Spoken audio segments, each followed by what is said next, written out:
Okay, so the video we've all been waiting for, man. Dimash, the story of One Sky. He's been teasing at this for a while. He's finally dropped this. I think he dropped it on Saturday. I was just unable to get it out until now. Super excited for this, as I'm sure you are. I just want to let you know I do have the bars, the copyright bars over the video, because the video is what's going to get this reaction blocked, guaranteed. It's not the actual song itself, it's the video, so I have to do that. I know it's annoying, I know it's bugging. You can faintly see the video. I apologize about that, but I just have to do that. Dimash, the story of One Sky. Let's get straight into the CCs are on. Let's see what this genius has got for us today. Let's go.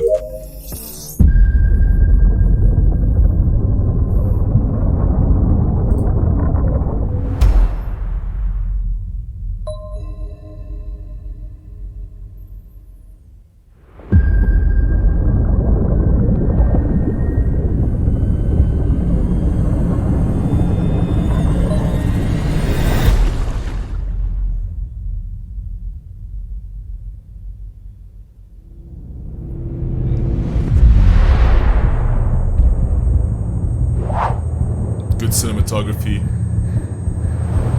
great angles.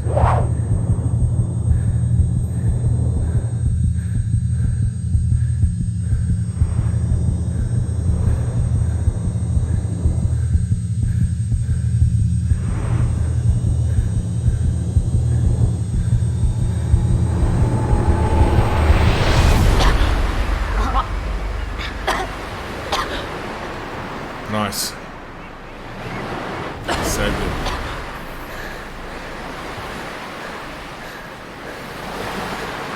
So this is basically just going to be like a mini movie. I can see this. I mean, 15 minutes. This is basically like a short. Let's go.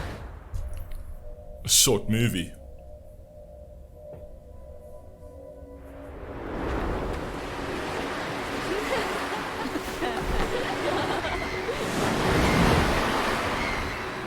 Composer, Dimash Kudaibergen. Author of lyrics, Lilia Vinogradova.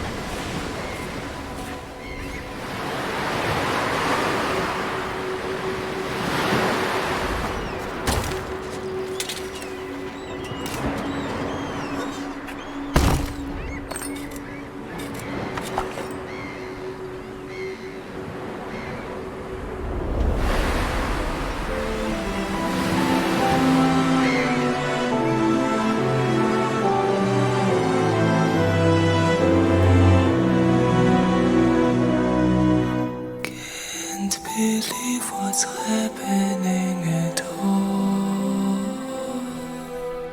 Piper's crazy, we reborn to fall. This man's voice, man. The reason we're causing all that pain, to that secret one that gave us life. Billions of hearts, billions of cells and souls. See, whenever they do this kind of thing in any sort of video where they sort of have a focus on a particular item or particular element, you know for a fact that it's going to be the overarching symbol of the movie, or symbol of the story. Just the way they're actually focusing in on this particular piece, this particular item, this offering of, like, you know, we all share the same piece of the puzzle, essentially, to kind of mark their friendships and their unity.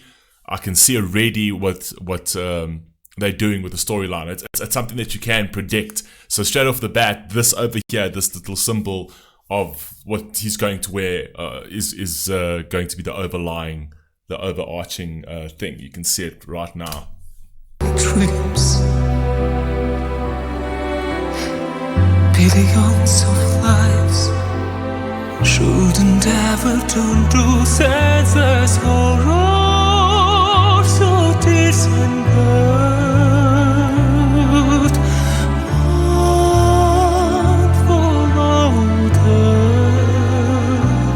He's not sure about it. As a ruler, my task is to keep. What did I say? Now take a look at the Take a look at the symbol that's on the uniform over there. Weird tie-in. I didn't actually think it was going to tie in like that. I didn't think it would tie into a military symbol, essentially, like a swastika of sorts. Or, a symbolism of an actual regime. But I think that there's obviously something here. Order and protect my country, but I don't deprive you of your freedom. The world is open for me, and I want to give it to you. Of course, leaders like that will always rule through fear. So any autocrat or totalitarian leader is going to try and rule the populace through fear, right? They attach themselves to symbols, a symbol that people can hang on to. They push out the propaganda. They say this is the symbol. For Nazi Germany, it was the swastika. For Japan, it was something else. In Italy, it was something else. There's always a symbol, right?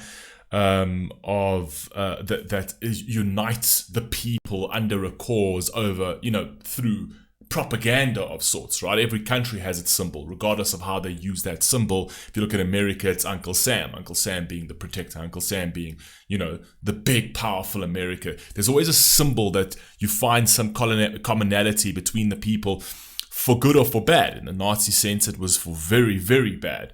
There's always a symbolism. It's actually part of a propaganda narrative to control people's minds. So, yeah. I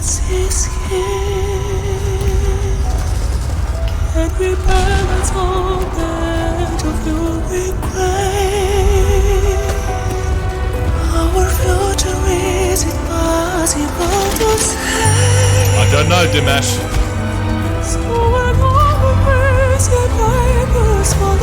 We decide to stop the draining. We decide to follow them. This man's voice, man. Love is possible only in the hearts of the strongest. You must be strong to accept freedom and bring it to the world. Yes, We will I love enter every that. city, every house. We will lead everyone who is ready to start a new life. Anyone who resists will not find a place next to us. War is the way to unite people. So, again, you're going to get that sentiment. War is the way to unite people. Yes, war is a way to unite robotic people. It's the way to unite people who cannot think for themselves, people who will easily digest the propaganda of powerful strongmen. And then they all stand under one symbol, under one flag, to justify a particular war, particular invasion, or particular aggression on somebody else. And what you're going to inevitably have on the other side when there is an aggressor, you're going to have the other side who are the defenders, right? Who are going to be like, we've got to now unify, right? To defend our land, to defend our people, to defend our way of life, to defend our freedoms, right? Story of the 20th century, going all the way back to World War I, II, whatever it was, right? Up until now, up until what you're seeing right now, right? So the one thing that is, these politicians and these people use war for is to instill that fear in people, right? Because as long as a population is consistently under fear, they're much easier to control, because one individual will stand up and be like, I am the person to save you. I am the person to save this all, although they are the person that's destroying it all. And then they just lie to you and whatever else. That's why it's so important for you to think for yourselves, for you to actually look at both sides of the fence and learn both sides of the fence and make your own assessments, make your own judgments, and not just to follow what you have, right? Not just to follow what the people are giving you. And I'm talking about the Western world, the Eastern world, the Southern world, the Northern world. Doesn't matter. It doesn't matter what is happening in your own sphere. Get out of that sphere, because that sphere may be controlled by a particular narrative, and start learning something else that's out there. Take all of that information, gather all of the information, and then make the decision for yourself. Because if you don't do that, you will just be sheep that will be led to the slaughter by strong men. It has been the story of the 20th century, and it is so easy. It is so easy to go down that road. It is so easy because there's good and there's evil in every single one of us. There is a Hitler and there is a Mother Teresa in every single one of us. And it's how that gets nurtured. It's how that gets developed. Essentially, it's so easy. Nazism in the world would have never spread the way it spread, right? If people didn't have that element within them to follow, right? To follow what it was, right? People tell you, oh no, we're doing this for the greater good. We're doing this. And it's like, we're doing this to be compassionate. We're doing this to, for the betterment of the people. And it's very easy to persuade people to think that a certain narrative is for the betterment of the world when it is not, right? Politicians are using that a lot, and they, in a very, very scary sense, they're using it a lot today. All around the world, they're using that. They're using divisions. They're using divisions of people so that people can fight each other. There's these race wars, there's this culture wars, gender wars. We're all fighting about everything at the moment. Why? Because they don't want us fighting a class war. They don't want us looking at them with their multi-million-dollar houses and their multi-million-dollar yachts. Do you think billionaires and these super elites and these politicians who are unbelievably wealthy, do you think they're racist to each other? Do you think a billionaire from Africa and a billionaire from Europe meet in Monaco on a yacht and be like, oh no, black people this, oh no, white people this? They don't give a flying fuck, excuse my language. They don't care, right? They're both billionaires, they both have yachts, there's nothing to fight for. No one cares. That's for the slaves, that's for the poor people to deal with. And that's how we want them to think like that, because we can then control them. If we now start deprogramming the slaves, then the people with the billionaires, with the billions, and the people with the yachts are in trouble, right? That's the dangerous thing about where we are at the moment. War is the way to unite people. Learn to share again. Learn to share again. Their love not share. To leap again. We have passed the moment of invention. What did the peace?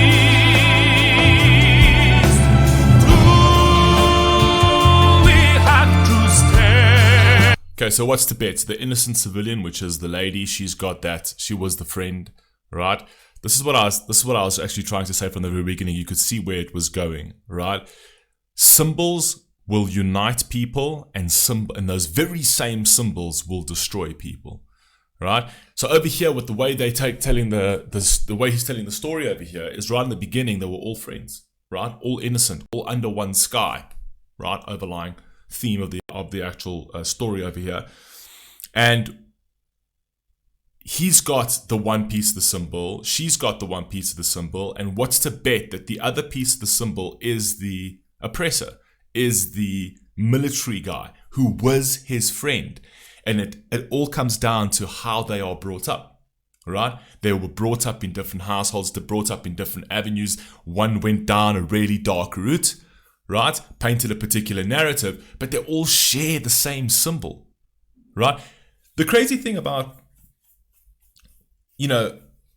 every single leader or every single autocrat or tyrant that has ever done anything, this is what's so scary psychologically, is every single autocrat or tyrant that has imposed the most cruel things onto humanity always thought they were doing it for the better good. Always. They never sat there and said, oh no, I know this is evil. In their head, it was like, no, I'm convinced that this is the betterment of humanity. I'm convinced that the eradication of Jewish people, right, is the betterment, that will be a positive to humanity. That's how they think. That's how these tyrants think, just like Hitler did, right? So he had his narrative. He was stuck in his own views about something like that. And then he pushes that down to the populace who all stands under the same symbol. And they start believing that, yes, that Hitler is correct. Like, this is for the betterment of society. Not realizing, because it's never at their doorstep, right? Not realizing that this extermination of people, the systematic extermination of human beings, is the most atrocious thing you can do in humanity. But people, because they're removed from it, because they, in times of war, they stick into their own little bubble and they're too scared to stand up because fear is what drives all of it, right? These strong men stand in their views and never gets challenged, ever, because everyone's too scared. So they just continue. And as they continue doing that, making mistakes all the time, they have to up the ante because things start going wrong. And then people start sort of like waking up, and the world starts engaging and things like that. And that's what happens. And that's why you will always have the fall of a totalitarian leader. You will always have the fall of a tyrant. They can never last forever, ever, because there's only so much that humanity can take, right? But it starts by them controlling the people and controlling the narrative through symbols. And that symbol can be as much as a flag, never, let alone like a simple like swastika symbol or something like that. It can literally be the flag of a country. That could symbolize a major atrocity in the world under some guise of compassion. Anyway, carry on. Time is up, it's time to save the earth, the earth.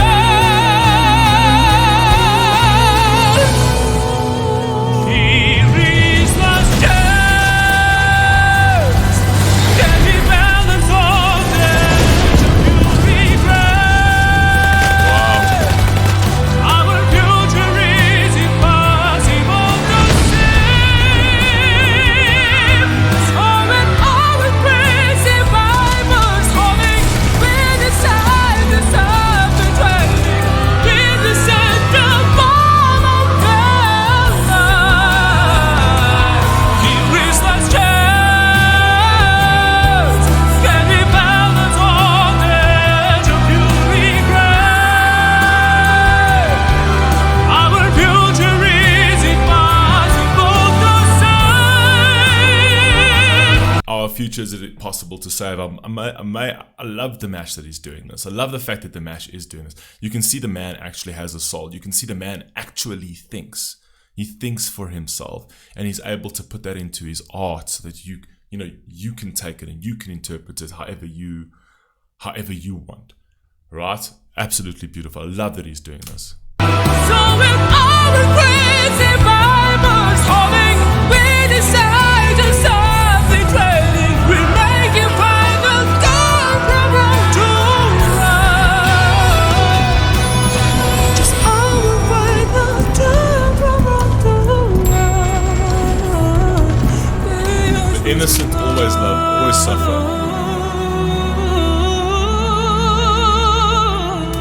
The innocent always suffer. I've always said this, and I'll maintain this, right? You know, the whole hierarchy of the military and the politicians and how they give orders down the chain of command and they send people off like pawns into war to die for their own personal interests. The majority of wars are all conducted for personal interests, right? And unfortunately, is when you have superpowers, people who carry the bigger sticks, they feel that they can do these things. You know, they feel that they are strong enough and powerful enough and have the right to use their own people as pawns for their personal interests. They go and they take their people and they throw them into the meat grinder so that they can all get ground up for their own interests. And they don't care. I mean, they'll expend as many as they want. They'll expend teenagers, they'll expend old people. That it doesn't matter what it is, as long as they achieve, as long as they don't lose, right? As their own personal interests, right? So many wars are fought for absolutely nothing, and we're seeing it again. It's just, this is what happens. It always starts with something small, something that can be dealt with diplomatically, but you can't, because you're dealing with egotistical, narcissistic people who prey on people's most sensitive sort of topics and emotions, and they'll play on religion, and they'll play on their fears, and they'll play on their insecurities, and they'll use that to prop up their own agendas, and then they will come to you, they'll come knocking on your door and say, you know, now that you are for this war, right, because it's been happening and nobody said anything about it, now we're coming for your child. You know what I mean? You were a supporter of this war, man. You said, yeah, no, this is in defense of this country. So we're coming for your child now. So your child needs to go into battle too, right? For who? For the interest of a single individual, for the interest of elites. That's all it's for. That is all it's for. And they will consistently tell you, oh, but it's for the greater, the greater, the greater, the greater, greater. Go out there and actually do your own research. Go out there and look outside of your own sphere and your own bubble. And this happens through history. This is not just something that is prevalent right now. This is something that has consistently happened. It happened in Nazi Germany, right? And it's continued to happen all the way up, even into Vietnam. There was a narrative as to why the South had to fight the North. There was a narrative behind it. And 50,000 of America's children got slaughtered, right? They were actually being napalmed in the jungles themselves because it became such a chaotic war. And all for nothing. What did they achieve? They achieved absolutely nothing. And they expended their own children, they expended lives, they expended beating hearts, right?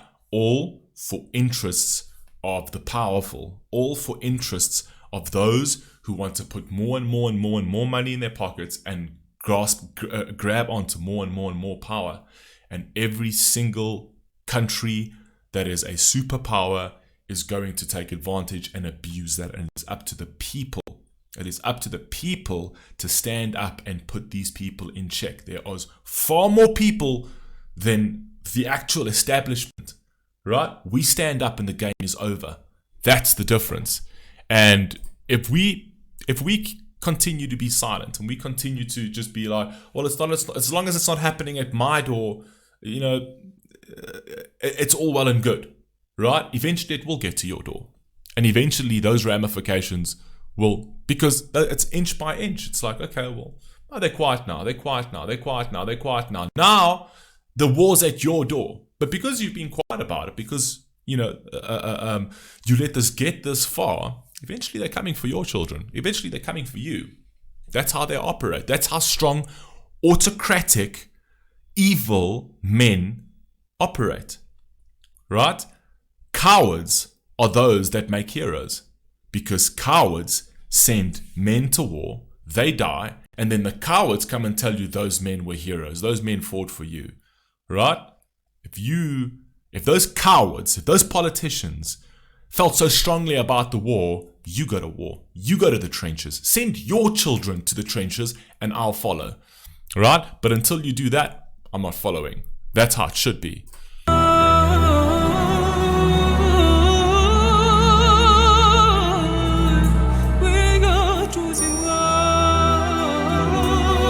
So obviously he's got some Nazi referencing over here. You can even see the actual calligraphy, the font of the actual sign, very much like Nazi Germany. Even the uniforms, very much like Nazi Germany and the Gestapo and things like that. You can see, right? That obviously the reason why he's using that is because that was the most significant period in time, World War II, where the most atrocious things happened. And what he's trying to show you over here is that we didn't leave that behind, right?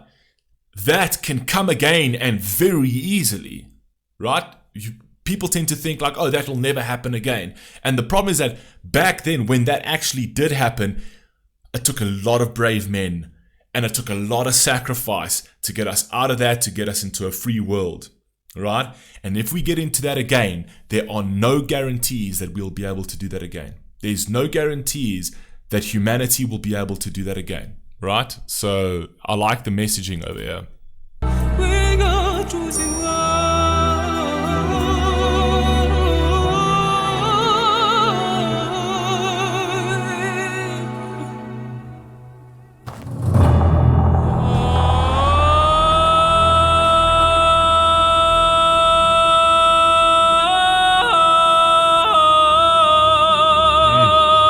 His voice is insane. I love it when he does that with his voice. I keep saying it.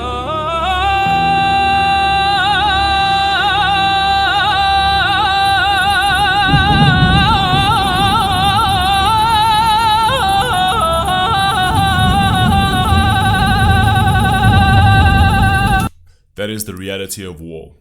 Nobody wins. Nobody wins. And if you're idiotic enough to think that, oh, you know, my side's more powerful, that side's more... Nobody wins. People die on both sides. Families lose loved ones on both sides. Atrocities are committed on both sides. The tragedy and the suffering is on both sides. Have you paid attention? Nobody wins wars. Nobody. It is a perpetual motion of suffering. Nobody wins wars. Only the politicians, only the elites that ride off into the sunset with your money, with your resources, and with the blood and lives of your family and friends.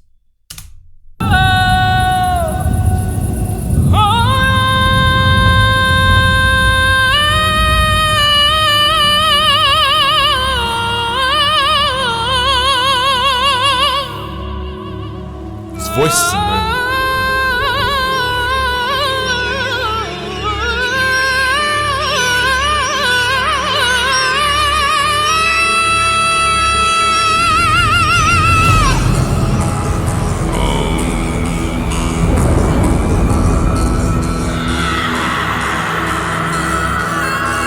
I love the fact that he's bringing in the monk element into this, right? Just because of their philosophy, their spiritual philosophy, and their philosophy of spiritualism in terms of humanity and human beings being who they are, and these spiritual people. I like the fact that he's added the monks, but I kind of feel like he's also playing into three different parts of time, like three different times, right? So I think he's playing into the Nazi time, he's playing into back in the day. So he's playing into a religious time, because this looks like it's like sort of like a religious time. He's playing into a spiritual element with regards to there's religion, then there's a spirituality, kind of saying like whatever you believe in is the best religion in the world, essentially. But he's playing into something pure that goes all the way back then. So I kind of think he's playing on that time spectrum of like where we came from a war perspective, where we come from a religious perspective, and where we come from a humanity perspective. And I think he's playing along that spectrum in terms of human beings having more than just, you know, these petty things in common, right? There's something that grounds us. There's our humanity, there's our, to a certain degree, there's religion, even though more people have died in the name of religion than any other war in the world. But still, it's still an underlying sort of element of unification, right? Spiritualism, humanity. There's more. We have more in common with each other, going back centuries, right? That we can tap into, as opposed to all these petty hatreds that lead us into these atrocities. I think that's where he's going with it. I'm not entirely sure. Let's go.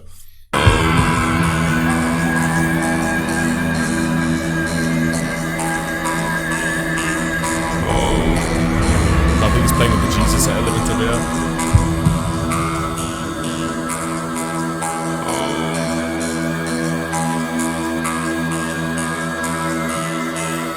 Yeah, he's doing a very good job of acting.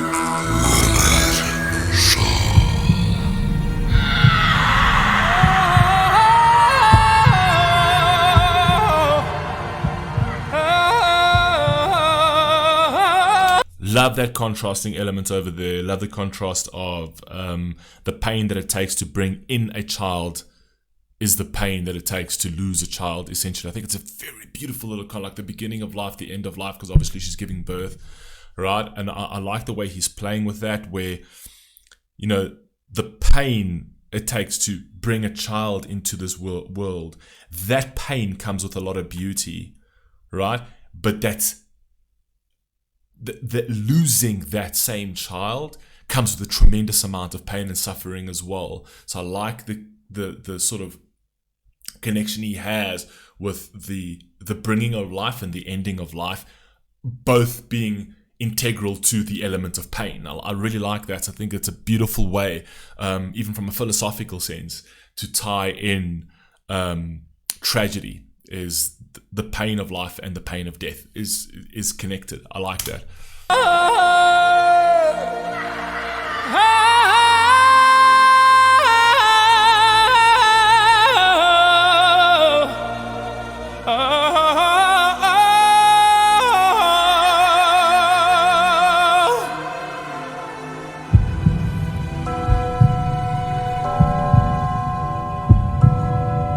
Attaching it to religion. Oh, this dude's voice is just amazing.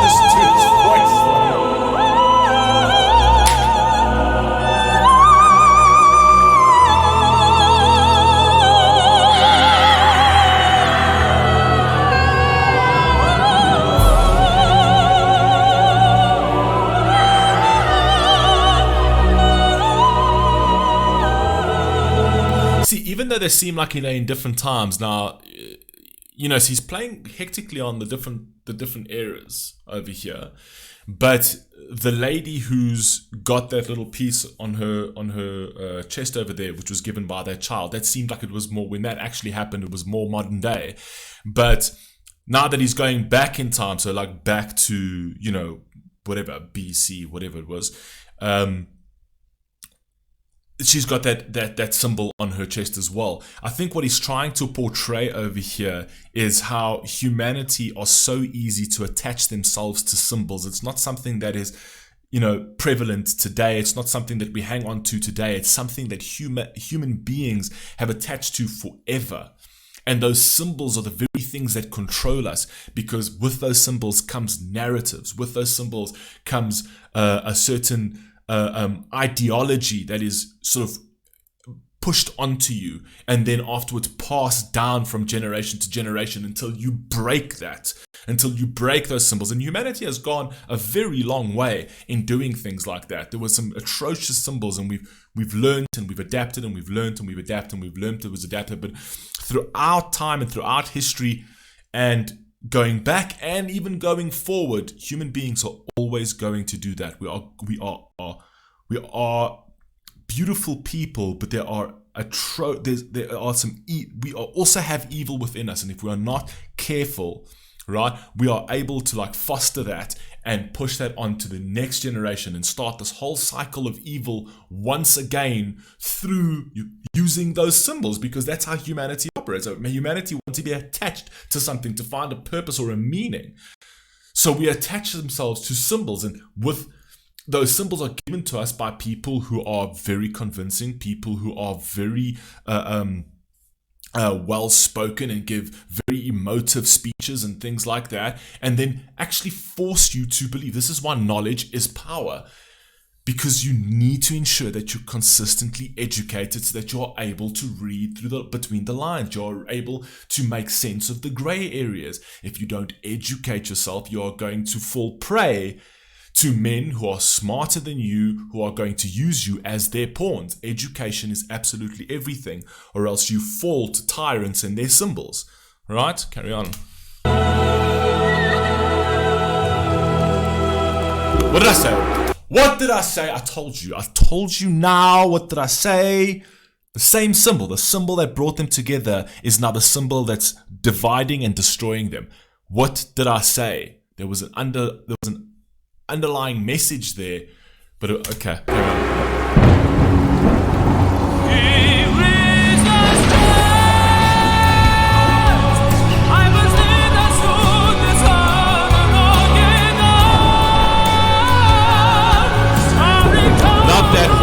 Sorry, I'm pausing, but this obviously, pipers have led us to we play to the piper. I've said already how we do that. Pipers have led us to the slaughter long enough, right? And how crazy is this? They're actually meeting face to face now. Time to make it sad a moment left to us. Now it's only pain decide that so I'm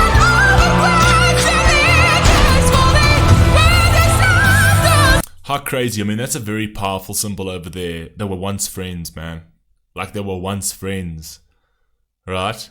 And I'm not entirely sure who was the kid, but I kind of feel like this autocrat over here is the one that saved his life, right?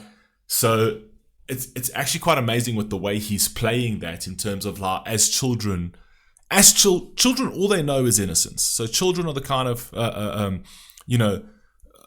children, they don't look at the world as complex. We make the world complicated because of our egos and our narcissism, and we never want to be wrong, and we want to stick to our rightness. So we really complicate the world. The world for children are super simple, right? Children love everything. They love mommy, they love daddy. They don't want to see pain. They want to see togetherness. They want to see unity. And when they see that something's happening, or like a travesty is happening, they look for the hero, right? The hero that can save that person, or they become the hero, because that's what's instilled in their humanity. So to try to get children to eventually grow up to be tyrants, it's a long road of atrocity, a long road of trauma, and it's a long road of many different factors playing in their lives, of being in positions where they see atrocities, and that's being portrayed as good, right? There's no strong hand in the home to say you cannot do this. You have to know the difference between right and wrong, right? And if there's no stability in a child, it's stability in a household, stability in a family. It's very easy for children to go down that route to eventually become the very people that would become tyrants. So I find it amazing that the very thing that brought them together, which was an act of humanity, which was he saved him on the beach.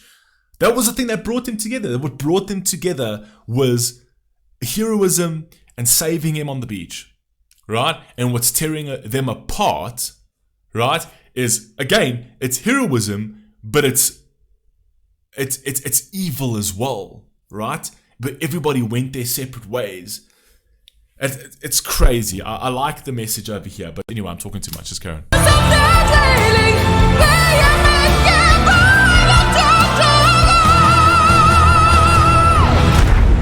Everybody dies in war. Nobody wins wars. Over here again. He died, his friend died, the mother's gonna die. Nobody wins wars. Absolutely nobody wins wars. If we haven't learned that by now in humanity, then look, history repeats itself. That's the saying. It'll always be like that. We will never learn. We always think that we can do it better. We more powerful. The other person's or the other country's never gonna be able to defend or attack or. Nobody wins wars. Everybody eventually loses. And if you think it won't touch you, if you think it won't get to your doorstep, it will eventually get to your doorstep. That's war.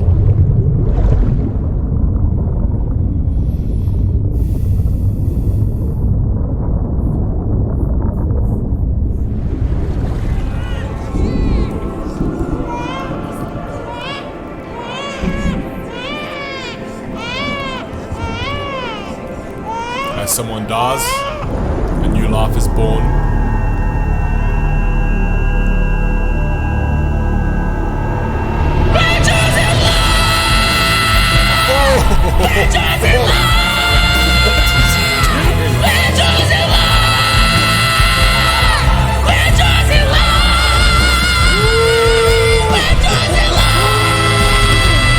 Whoa! What? Okay. Wow.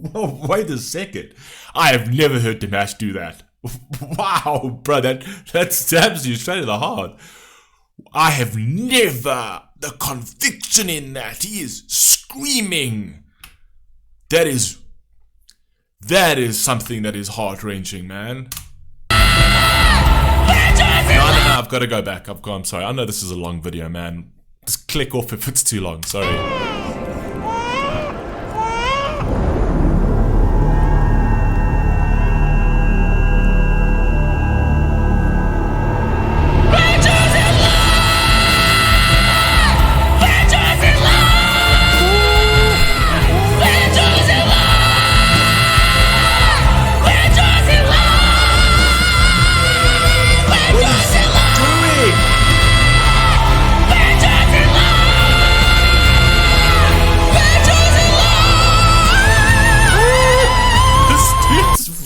Though he can even scream and sound good, man. That is just crazy what this oak can do. How many times have I told you that? How many times have I told you people to bring me receipts? Who can do this? Who can do the bring me receipts? I want to see another person that can do this. There is no one.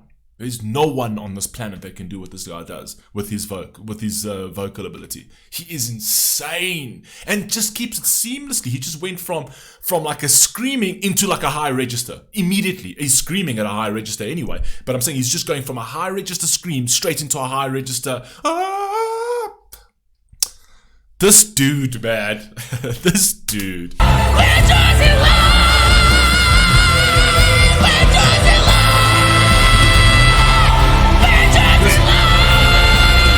What is it?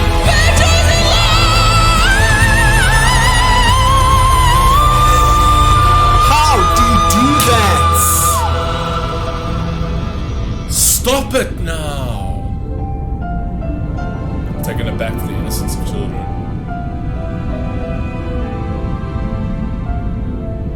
Stop being played. Stop being played by tyrants, people.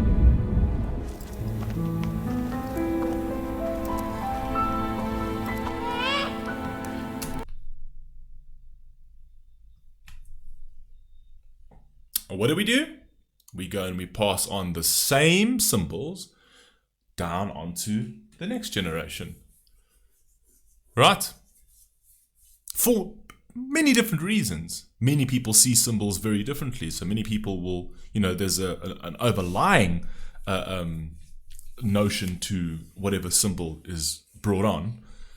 But also, do we reverse what that means? You usually can't reverse what symbols mean. Like the swastika is a symbol of evil and will remain a symbol of evil. You can't really go and like sort of flip that around and be like, oh no, we're going to make this a symbol of light and hope. Never going to happen. All right? So this over here, he's now leaving it the ball in your court saying, okay, so now they've got that. But now the way the mother saw that symbol was she saw that symbol as of friendship. That's how she saw that symbol because that's what it meant to her. It started off with that. How the friend saw it was that it was a symbol of power, right? How Dimash saw it was a symbol of bravery. So it's all the same symbol, all different ideologies. It's up to you to decide. Amazing. I like what he's doing over here. He's making you think. Let's go, man.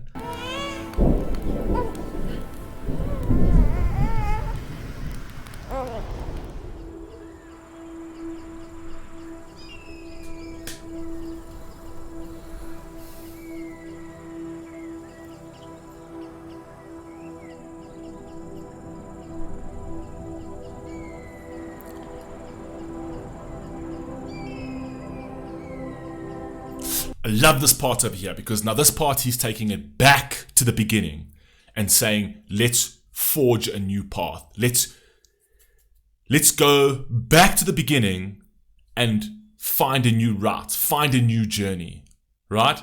Give this symbol a different meaning. Very clever what he's doing over here as that savior. That's that one, that the person that's going to look for the light again, right?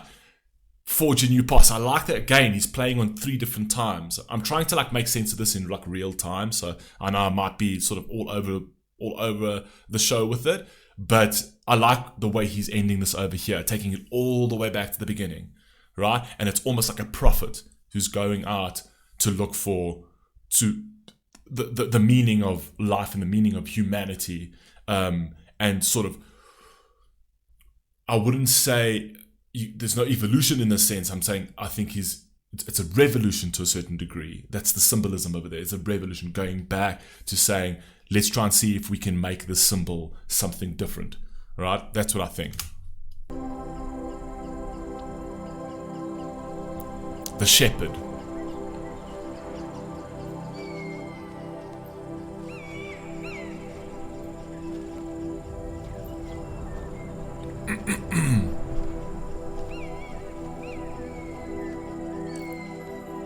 Okay, what does this say? Dialogue, understanding, and the widespread promotion of culture of tolerance, acceptance, and of others, and the living together peacefully would contribute significantly to reducing many economic, social, and political environmental problems that weigh so heavily on a large part of humanity.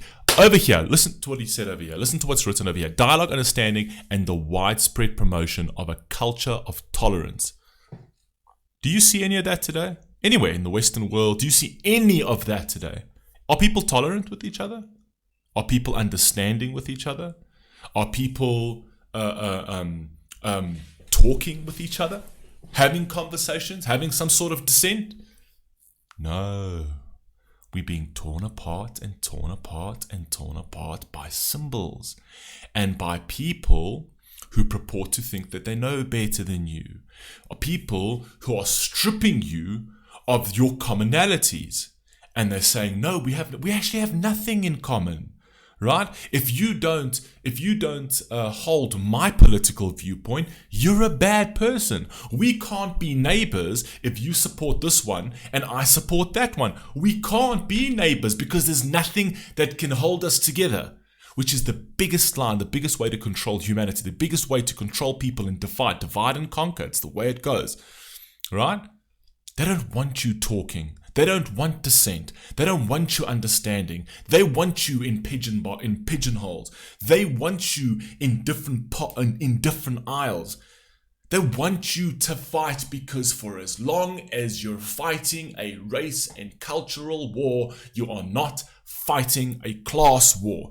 The moment you look up at those who lead you and say maybe they are the problems, that is when the world starts trembling and shaking with underneath their feet.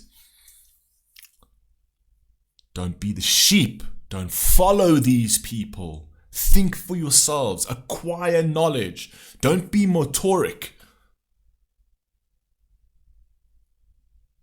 We don't have understanding. We don't have tolerance. We don't have tolerance for other people's cultures anymore. We don't have tolerance for nothing. All we have tolerance for now is hating your neighbor, hating each other. That's what we have tolerance for. All under the guise of these talking pieces, these talking mouthpieces, all up there who do nothing, who take your money to do nothing. They take your money to enrich themselves and then to eventually get the world to a point where it has to fight a war, and then they come for your children to spill their blood so that their yachts never get taken.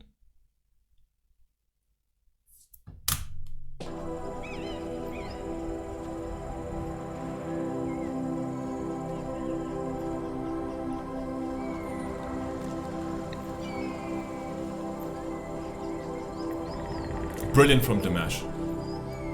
High production as well.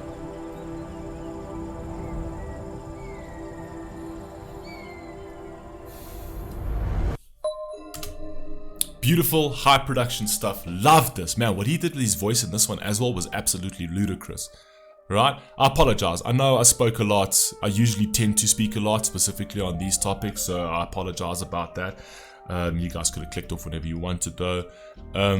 Yeah, man, I've said what I've had to say. Absolutely beautiful. This is going down as one of the best of Dimash's. Specifically on the video production quality, this is his best video production he's ever done. Hands down, super high production, high value production over here. And then also what he did, the messaging, the world needs this right now. They need more artists to be less oblivious and more sort of awake, because I don't think people realize where we are headed. We are headed in the same route that we went in the beginning of the 20th century, and no one's paying attention. I love you all. Please stay safe, please stay healthy. I'll catch you in the next one.